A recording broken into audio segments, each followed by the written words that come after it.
vient soutenir le personnel soignant du centre hospitalier de Gourdon qui se met en grève face aux conditions de travail qui se dégradent, face au personnel qui n'est plus présent dans l'hôpital parce qu'on organise et on laisse faire leur départ, ce qui veut dire qu'ils accumulent des heures. Il n'y a pas de remplacement, ce qui fait qu'ils fonctionnent en dégradé. Et là, comme dans tous les centres hospitaliers, ça craque vraiment. Donc on vient soutenir leurs revendications et leurs luttes. Ça, c'est le résultat d'une politique qui ne date pas d'aujourd'hui quand même. Ben non, en 2000, la France était le pays qui avait les meilleurs services de santé. Voilà, 22 ans après, on n'est même pas dans le top 10. Donc ça, c'est les enchaînements des politiques Sarkozy, Hollande, Macron, qui vont vers une privatisation du système de santé, une baisse des dotations et des moyens pour le service public et un système de tarification à l'acte qui fait qu'il y aurait des patients rentables, des patients non rentables. Et les personnels craquent parce que les rémunérations n'évoluent pas, les conditions de travail se dégradent, les heures s'accumulent et donc forcément ils quittent le métier pour beaucoup. Et donc après là on est dans une spirale et ce sont des choix politiques qui nous ont menés là. Et ça fait longtemps que les soignants alertent, ça fait longtemps. Donc il y a d'autres choix qui peuvent être faits pour reconstruire l'hôpital public aujourd'hui. Oui, parce qu'on était déjà venu en 2019 filmer ici. Ils étaient dans une situation difficile, mais pas autant qu'aujourd'hui.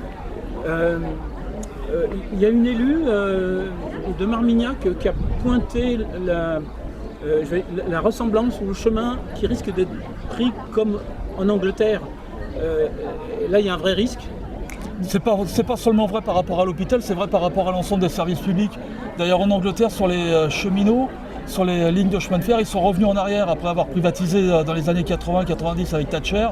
Ils ont privatisé les cheminots, ils sont revenus en arrière parce que c'était une catastrophe, il y avait des accidents et des morts. C'est ce qui nous attend avec l'hôpital public. Je vais illustrer ce que Elsa a dit par un exemple très concret. Alors il y a évidemment Gourdon, mais la semaine dernière j'étais à Camille-Miret pour soutenir le personnel qui a envahi le conseil d'administration. On a le même problème. Le personnel est en souffrance. Les agents quittent la fonction publique hospitalière, ils ne veulent plus en entendre parler et on se retrouve avec un véritable manque de personnel, quoi. Alors que le personnel formé et qualifié, on l'a. Contrairement à ce que plein de gens peuvent dire, on l'a. Le vrai problème, c'est qu'il faut offrir des salaires et des conditions de travail décentes. L'appui politique, on voit très peu d'écharpes là. Est-ce que les élus locaux ont peur ou qu'est-ce qui se passe par rapport au message de la politique? Il y a quelque chose qui ne fonctionne pas là. C'est difficile d'expliquer pourquoi il y a peu d'élus locaux. Il y en a certains qui étaient là sans leur écharpe. C'est difficile de parler à leur place, mais en tout cas c'est sûr que des revendications comme ça doivent trouver un appui politique et un débouché politique. Il y a l'action syndicale, il y a l'action des soignants, il y a l'action citoyenne aussi, parce qu'on est tous impactés par la casse de nos services publics. Et l'action politique, c'est aussi de dire, à un moment donné, voilà, on a d'autres choses à proposer. Nous, on veut reconstruire l'hôpital public, on veut arrêter la tarification à l'acte.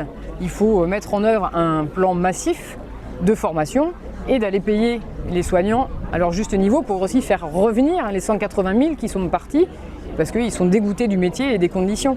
Donc ça, c'est des choix politiques. Et nous, notre présence, elle est là bien entendu pour soutenir les salariés, leur affirmer qu'ils ne sont pas seuls dans cette situation et affirmer qu'on a d'autres choix et que ce n'est pas une fatalité. Donc là, vous décrivez un petit peu un programme qui serait mis en place par la NUPES. Exactement, ouais. C'est ça. La nouvelle Union populaire écologique et sociale qui veut reconstruire tous les services publics et les redéployer surtout dans nos territoires. C'est-à-dire qu'un centre hospitalier comme Gourdon, s'il devient privé ou s'il disparaît, c'est la catastrophe, il n'y a plus rien, Mais c'est important la NUPES, c'est important de décrire, c'est-à-dire qu'on a des besoins dans ce pays qui ne sont pas satisfaits et qui sont et avec des services publics, mais pas seulement des services publics, l'emploi en général qui se dégrade. Il y a une véritable souffrance au travail, y compris dans les entreprises privées. La NUPES, ça peut offrir aujourd'hui un débouché politique.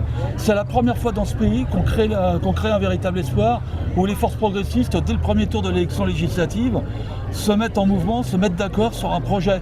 Alors évidemment, il y a beaucoup de différences entre nous et les différentes forces à l'intérieur de la NUPES. Oui, il y a des appréciations différentes. L'important, c'est qu'on soit ensemble, qu'on avance ensemble, qu'on agisse ensemble. Et c'est l'action qui va nous permettre de surmonter nos divisions. Voilà. Et puis sur le sujet de la santé, c'est un sujet qui fait consensus ?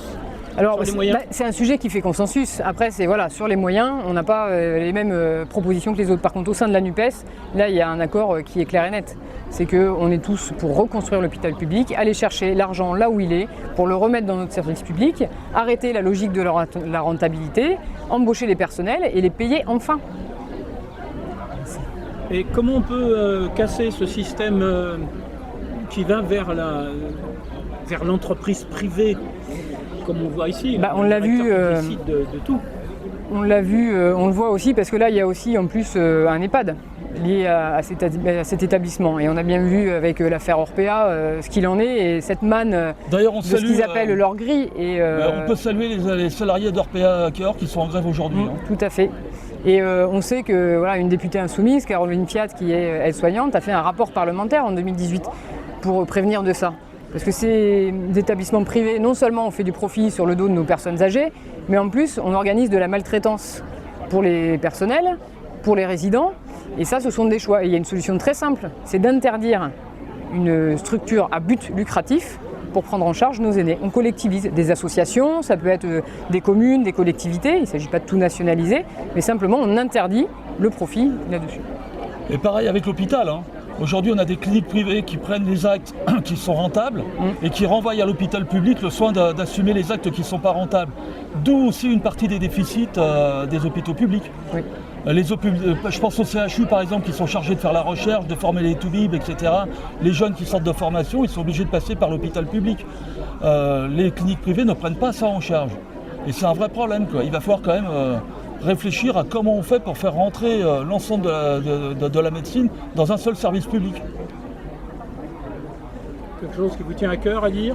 Encore, parce que quand on parle de l'accès aux soins, donc il y a les établissements, le fonctionnement des établissements, le personnel, mais il y a aussi un problème dans l'accès aux soins qui est un problème financier. C'est-à-dire qu'aujourd'hui, il y a des personnes qui renoncent à des soins parce qu'on a 77% des soins qui ont été déremboursés.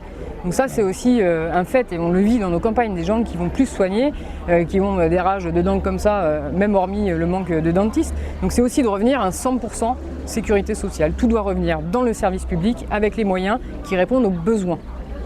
Ouais, ça c'est le maître mot, c'est le beau. Voilà. Le besoin. C'est partir des besoins, arrêter avec les bilans comptables des ARS et partir des besoins des citoyens. Et y consacrer l'argent nécessaire pour répondre aux besoins. Merci aux deux candidats du Lot. Merci. Merci.